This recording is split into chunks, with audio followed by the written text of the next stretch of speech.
So I'm wearing my coexist T-shirt. I'm not speaking directly about, the interfaith dialogue or the traditions, but actually I am, because my colleague Carl Shimon Vigiani Sensei is going to be starting an ango and a prolonged period of meditation on the theme of Taoism and Zen with the Manhasset Sangha that I sit with and teach at once a month. So I thought I'd follow his lead on this and give one or two teishos on that theme of Taoism in Zen. I'm going to use for my text, of course, the Tao Te Ching, and I'll come back to that in a moment, what that is, by Lao Tzu. And the edition, I'm using a very handsome edition in paperback, Mystical Classics of the World, 6 volumes in paperback, with an introduction of each volume by Houston Smith. And I'm sure you know him. His textbook, or his reference book, The World Religions, that I've referenced before, I think is the best, in my view, the best available for fairness, appreciation of the various traditions, accessibility and depth at the same time. But this goes back to the 90s. He has 6 volumes. As he says in the intro, he goes from east to west. So he starts with this in China, then he does the Bhagavad Gita, then the Tibetan Book of the Dead, then Rumi, then the Kabbalah, and then the Way of the Pilgrim. So it's a lovely series. I'm not sure I'm not even sure if it's still in print. I've had this many years, but I'll be using this. It's very well annotated as well. So it is my view, and I'm not alone in this, that Taoism really was a major ingredient in the stew that created Zen from Buddhism, or made it a particular flavor of Buddhism. In fact, I would say that it was primarily responsible for making Buddhism Mahayana, transforming it into the Mahayana tradition, which is basically fundamentally emptiness is form and form is emptiness, from the Heart Sutra as it was later formulated, where the absolute and the relative are together. You don't see that very clearly in the earlier tradition. So scholars can argue about that, and Buddhists can argue about that. I'm better than you, but it's not really relevant. What we can do is try to appreciate what we do have. Now, the reason I wore this is because of this. You all know this particular symbol of Taoism. The symbol for Taoism is those two commas interwoven here. It's a little deformed because it tries to make an S, but there's basically that one circle with the white and the black, or whatever, together to form the circle. So reality is a mixture of 2 elements, whatever they are, we'll say that in a minute. But also, within each side, within the white there's a little dot of black, and within the black there's a little dot of white. So another way of saying that even when you have one of the sides, even within that, there's the other mixed in. And this is a very, like all symbols, there's a great mystical profundity in this. Now what it seems to have meant in Taoism is, especially particularly all the different elements of life working together, particularly yin-yang, right? That's become current and even in English, right? Yin-yang, which I think has to do with dark and light. Yin-yang, especially masculine and feminine. Yin feminine, yang masculine. So, and you can see it in Chinese painting, they try and balance it off as well. Where you have the earth, the water, the cool, the dark being the feminine, like that womb-like, notion, producing and nurturing, and then the masculine, the more light and fire and sky and active principle. And we'll come back to that in a moment. And that seems to be one of the primary symbolisms here. Now, what Zen does, using this symbolism, is, and I've given whole teishos on the circle and the color of it, whether it's white or black, in Zen lore and esoteric Zen lore, and even in just ordinary symbolism, how the white is symbol of the relative, with the fullness of reality expressed, like all the colors to form white, whereas the black would be symbol of the absolute, where there's nothing, emptiness. And interestingly enough, there is also, and I know I've given a whole teisho on this, at least one, on Tozan's 5 principles, or 5 mixtures, you might almost say, where you can see how they put together this way. Tozan, Chinese master, who spoke about the 5 different mixtures of absolute and relative. Now they're both always together, but from a particular perspective, or a particular experience, one could dominate over another. There'd be a slightly different proportion in awareness and the experience of absolute and relative. So he has the absolute and the relative, the white and the black and the white together. But within that, you can also get a mixture where the absolute is coming from the relative, kind of predominating, or the relative is coming from the absolute, kind of predominating, or you can have them both equally together. There's even an interesting way of presenting that in terms of the Buddha's, Siddhartha Gautama's, personal evolution, and therefore ours. How we can have those 5 exemplified in the progress of our own spiritual development, or even, just our life. So, for example, it takes the birth, our coming into the world is coming from the absolute into the relative, right? So that's what dominates there, the relative. But then as you begin your spiritual journey, when you wake up and begin your spiritual quest, then it's the absolute coming into the relative, or rather the absolute beginning to dominate again over the relative, unlike the birth where the relative takes predominance.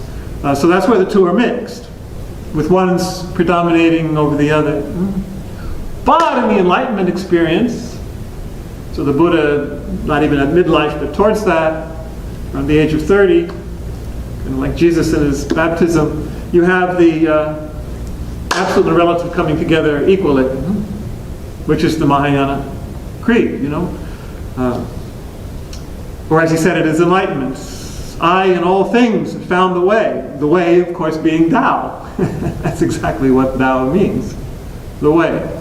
And that's what early Christianity was called in the Acts of the Apostles, as you may know too, and not to mention that Jesus said, I am the way. But, so you have, they are perfect, I in all things, and I found the way, are absolutely relative together. And then according to, the way it's presented, for 40 years, or 50 years rather, the Buddha taught and was in the world, and that's the relative. He was there dealing with that. But then at the moment of death, or Mahaparinirvana, entering the absolute. So you have those 5 types of mixtures, of this particular configuration exemplified in a person's life. So that's all very interesting. But from what I see, and I may be quite wrong on this, the Taoism didn't quite see it as absolute and relative, but rather the different energies of the universe, in terms of yin and yang. Nonetheless, if you look at Tao Te Ching, what that means, I already said Tao represents the way.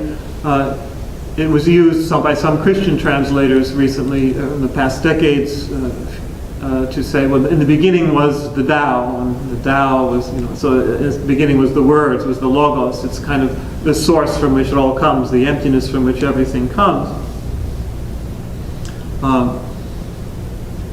And so it's really identified with non-being. The source of being is like non-being, beyond being. And you get even some Christian thinkers who speak in that term of God being super essential, above being. So it becomes that emptiness, and that's what the commentary says. Non-being is the ontological ground upon which the phenomenal world, relative, is played out. So the Tao, ineffable, you can't speak it obviously, without attribute, is identified with non-being. And the source of all creation, which is characterized as being. So the relative coming from the absolute, which is emptiness. Maybe that's where the Mahayana even get emptiness, if it's non-being in the Tao. It's interesting to express it that way. Emptiness. And then the De, Tao De, it's the hardest to translate. Sometimes it's identified with integrity in a virtuous sense. For example, it's translated the title, the classic book. That's what Jing is. The Jing, like a sutra, the book of integrity and the way. Well, it's dangerous to translate it that way, as they point out, because it doesn't have to do with virtue in the way it's come to take on a sense in the West. It has to do with just being fully who you are as a being, in the relative world. And when you're fully that, integrally you, in that sense, just plain who you are, without obstruction or contradiction in the sense of obstruction, then, well, that's the goal. And in that sense, the Tao and the De come together as absolute and relative, and they're experienced together. So even in the title of the book, you do have this, what became the Mahayana ideal, expressed as the relative and the absolute coming together seamlessly. And in fact, the commentary speaks about that in those terms. That the relationship between it says it somewhere here. The relationship between Tao and De is the same as between Brahman and Atman in Hinduism. In other words, the absolute and the relative. The absolute, the Paratman, the upper soul, higher soul, and the incarnate soul. So the absolute and the relative. So the idea is, and they're one, just like Atman and Brahman in Hindu philosophy. So the Tao Te Ching, the absolute and the relative are one, just as it is in Mahayana as well. And that's the experience, we should have. So that's a fascinating realization. Now, what does that feel like? That's all very theoretical. Wu Wei, one of the primary concepts, realities that Taoism presents, which means non-action, non-effort. Wu is mu in Japanese. Wu and mu is na. So no effort, no striving, no action. And that doesn't mean sitting and no action. It means there's no effort. You're just going with the flow. When you're perfectly attuned to reality, to the absolute, it just flows naturally. There's no effort involved. Even though you're doing a lot, it's not you doing. The ego is surpassed, and that it's kind of like we were talking about, last time, where there's just this that effort is not there, which is mainly an ego attribute. It just flows because it's coming from a higher source, an inexhaustible source. In the Meditations on the Tarot, when it speaks about that first which I've mentioned before, I trust, and which is I highly recommend as the most profound book I ever read. That's exactly what it speaks about on that first mystical insight coming down into the crown. Here is effortless concentration, effortless action. There's no effort. That's the proof that it's mystical. That's the proof that you're connected. When it's not something you're doing, you're striving to do, or you're trying to overcome anything. It's just flowing freely. That's when you and the whole universe have found the way. Then you're one with the whole universe, and everything is flowing. Because you as an I in the whole way, you as an ego disappear, and it's the higher self, the higher you, the self in Jungian terms. So that's what it feels like when that's occurring. And the commentary has a lot on there about how, just Buddhism came from Hinduism, and so there's a connection also between Taoism and Hinduism in the sense that they speak a lot about Qi, Tai Chi, and all that stuff. That's Taoist as well. So they had a connection with that Eastern notion of the circulation of energy, the spine, and all of that stuff, which is a good way to understand, the Kundalini, a good way to understand the absolute and the relative working together. Absolute, relative, coming back to the absolute along your spine, which is why you're sitting up straight with your spine straight. So that energy the absolute and the relative can truly be one in your actual experience. And yoga speaks about a double side, the central column, and on either side the masculine and feminine. There we are again, yin and yang. So does the Kabbalah speak the same way, because it's all just one esoteric wisdom passed through different lineages.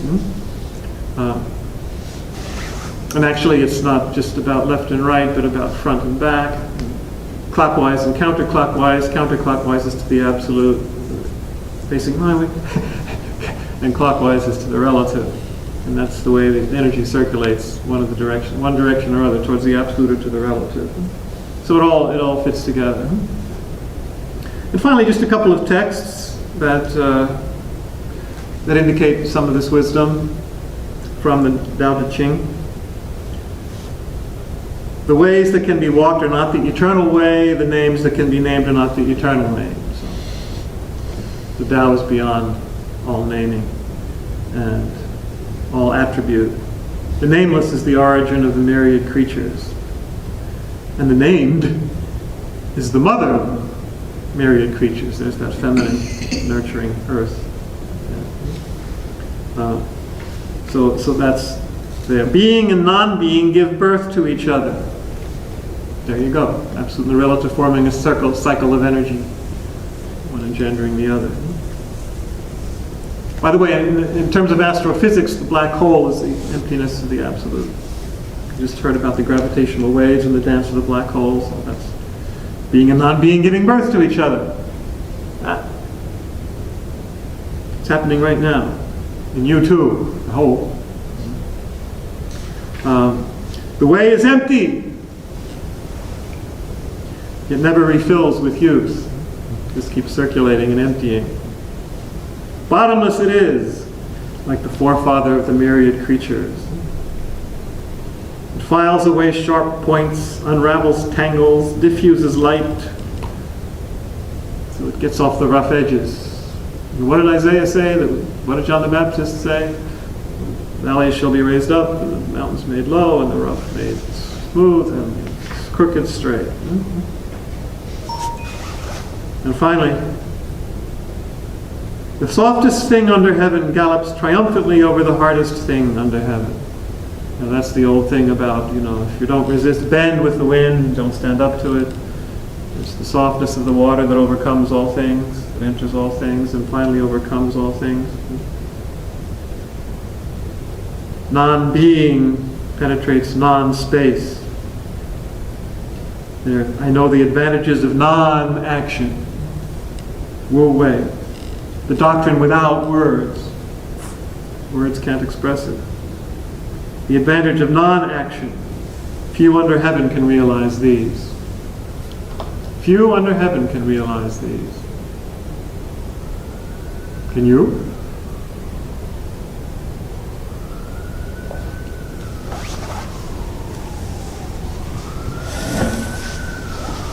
Any comments before we sit?